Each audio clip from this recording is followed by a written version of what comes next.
You know, months ago when Nickaldous announced the Chella Toys Nickaldous figure on his Instagram page, I commented to ask if he would be at all interested in getting in touch with one of those, with an independent toy developer such as Super 7 who could make a Nickaldous figure, under the theory that it's not exactly likely that we would ever get an NWA toy line anytime soon.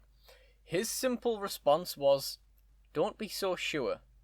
Now, whether these would be proper 6-inch in scale with other lines figures, or whether it would simply be more retros like the Nickaldous one, it's still a very interesting concept either way. For me personally, obviously, I buy these figures to animate with, so I would be a lot more interested in a 6-inch range.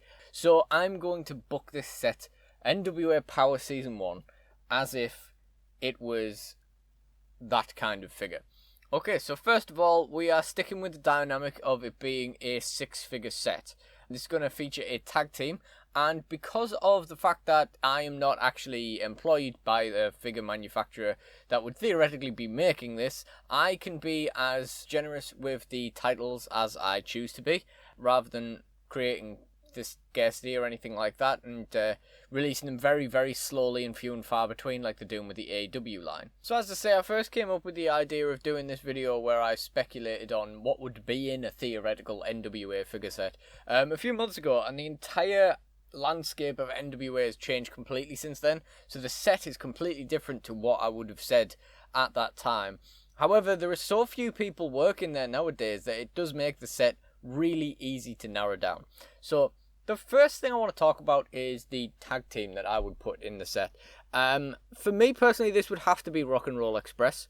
The only time they've otherwise been immortalized in the 6-inch figure form is with the Jakks Pacific figures, in which they were printed with each other's hair colours, and people actually have a real grievance with the fact that they didn't manage to paint a lazy eye onto Robert Gibson, which is a mental complaint really, isn't it?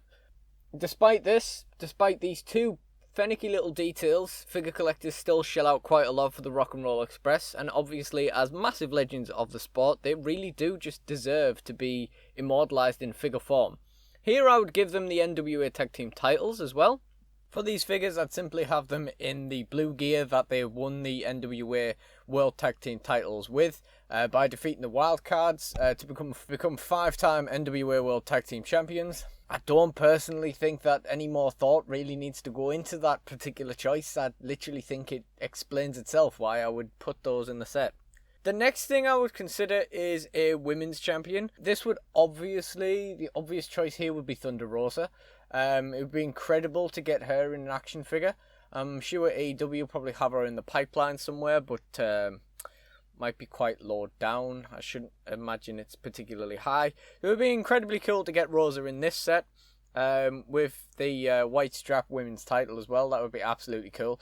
There's only a couple other options really of who you could do with the women's title, and neither of them are anywhere near as cool as Rosa, so just makes more sense.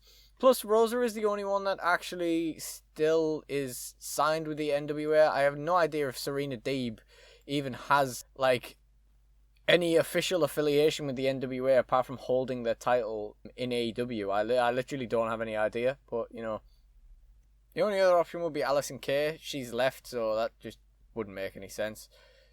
It's again just an obvious choice really. In terms of attire, I'd like to see her in the white and gold, but I certainly wouldn't be amiss to there being a Chase variant in a different attire. I think that would be pretty cool, because obviously Rosa just has so many different cool colour schemes and attires and ring gears and stuff like that. I mean, it'd be really nice if they had a version of her tribute to the question mark gear, but beyond that, I think a logical thing to do with booking the rest of the set would be to book the rest of it as 3 of the very few people that have actually stuck with NWA through the COVID times. Even their own partner, Royce Isaacs, decided to leave NWA. And that would round this to a nice 6-figure set that would also let you do a 6-man tag match between Strictly Business and the Rock and Roll Express and Thunder Rosa, and that sounds quite fun to me. So the first thing I would talk about here is Tom Latimer. I don't think there's much you can do in terms of attire. I don't think he changes it up too often, but, you know, it'd be very cool to see him in figure form regardless. I have absolutely no idea whether the plans are on the cards for him to win the television title off Elijah Burke or not, but if that is the case, then we could chuck the TV title on him there, I suppose. So, you know, that's a way to get that title in. I wasn't really writing this series to get all the titles in, but actually, we might just manage it. From there, of course, we'd have his real-life girlfriend, Camille. That'd just be a really, really cool figure to have. Camille currently awaiting a NWA Women's title match against Serena Deeb. Really didn't see her beating Rosa at Back for the Attack, but, you know, there's a reason why these people book it instead of me. It's very interesting. I don't really know what you would do with Camille. Again, I don't think you could really change up her gear an awful lot. That being said, it would be quite cool to see her in the Back for the Attack gear, purely because that's the first sort of opportunity she's had in the NWA, so it would be very cool to see her in that case. But I suppose at the end of the day, I mean, we don't know if she's going to win the NWA Women's Championship. I would assume if Serena Deeb isn't actually signed to NWA, then she probably is going to take it off her. We do need that back, Serena.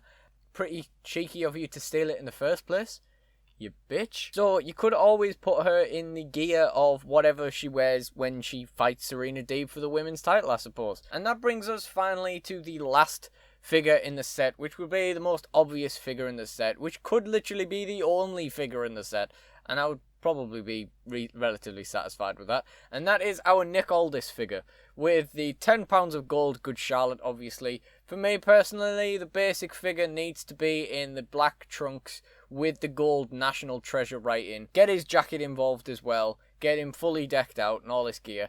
And we could do a chase variant of all kinds of colours, you know, purple, green, anything like that. It would be very cool to see. It would be very nice to see Nickaldous in this 6-inch figure form. It'd be very, very cool. Again, as I say, they could literally just release a Nickaldous figure on its own, no other figures ever made, and it would still sort of make sense. So, again, not much more explanation really needed for that one. So that leads me on to a final point, in that the only people I'm really disappointed don't really have a place in this set is Aron Stevens and the Question Mark. So, what I'm suggesting here is Mongrovian Karate 2-pack. Ringside exclusive, except not that because that's terrible. But, you know, 2-pack, yeah! Always got to have a 2-pack to go with every new wave of figures now, apparently. Set just books itself. Aron Stevens in his gi. Question mark gear. Never changed, I suppose. Could even stick the national championship on Aron Stevens there. Get every title into the set. And there we go. That would be the end of the first wave, in my opinion. One thing I thought is that it would be really cool to get some NWA legends that Mattel are never going to make involved there. Like, you know, the Koloffs, Austin Idol. You know, all the kind, like, particularly people that are still associated with the NWA. But I thought in that kind of situation, then doing Rock and Roll Express first just makes sense. So yeah, I didn't really think there was a point in putting much more thought into that. But yeah, I think that's more or less everything. So, thank you for watching the video, and let me know what you would like to see in an NWA set in the comments below. Thank you, and goodbye.